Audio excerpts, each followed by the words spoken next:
আসসালামু আলাইকুম বন্ধু, নতুন বাইক কিনছে, বাইক টেস্ট করতে চলে গেলাম পদ্মার পাড়ে। পদ্মার পাড়ে গিয়ে দেখি ছেলেরা লাফিয়ে লাফিয়ে পানিতে পড়ছে। নিজেকে মনে হচ্ছিল ছোটবেলায় হারিয়ে ফেলছি। এই দৃশ্য দেখতে দেখতে মনে হলো যে পদ্মার পাড়টা একটু ঘুরে ঘুরে দেখি, হেঁটে হেঁটে দেখি কি আছে আশেপাশে। হাঁটতে হাঁটতে মনে হচ্ছিল যে আমি লেকের পাশে হাঁটছি এবং হঠাৎ করে দেখতে পাই কিছু পাথর আমি দেখতে পেলাম। পাথরগুলো দেখে ছোটবেলার দুষ্টুমির কথা মনে পড়ে গেল। পাথরগুলো ছুঁড়ে মেরে দেখছিলাম কত দূর দিতে পারি, যেটা ছোটবেলায় মূলত করতাম নদীর পাড়ে।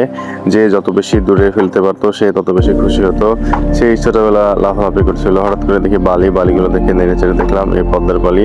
মনে হচ্ছিল কক্সবাজারের সমুদ্র সৈকতে হাঁটছি। খুব সুন্দর একটা অনুভূতি অনুভব করছিলাম। পাশে দেখি কিছু মহিষকে খাবার খাওয়ানো হচ্ছে। দৃশ্যটি অসাধারণ ছিল। এভাবে ঘুরতে ঘুরতে পদ্মার পাড়ের একটি নির্দিষ্ট স্থানে আসলাম এবং এখানে এসে দেখি অনেক মানুষ চেয়ারে বসে বসে পদ্মার এই সৌন্দর্য উপভোগ করছে। অসাধারণ এক সুন্দর মুহূর্ত তারা কাটাচ্ছে।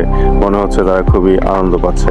এবং দেখলাম নৌকাগুলো অপেক্ষা করছে এবং কিছু নৌকা চলছে, মানুষ নিয়ে মহড়া দিচ্ছে, দেখাচ্ছে কিভাবে নৌকাগুলো চলে।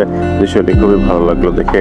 হঠাৎ করে আমাদের আমড়া খেতে ইচ্ছা করলো। 10 টাকার আমরা মাখা নিলাম। আমরা মশলা মাখিয়ে পিন দিয়ে খুব সুন্দর করে আমাদেরকে সার্ভ করা হলো এবং এক্সট্রা কিছু মশলা দেওয়া হলো। খেতে আসলে কেমন হবে জানি না, শেষ পর্যন্ত আমরা খেয়ে দেখলাম।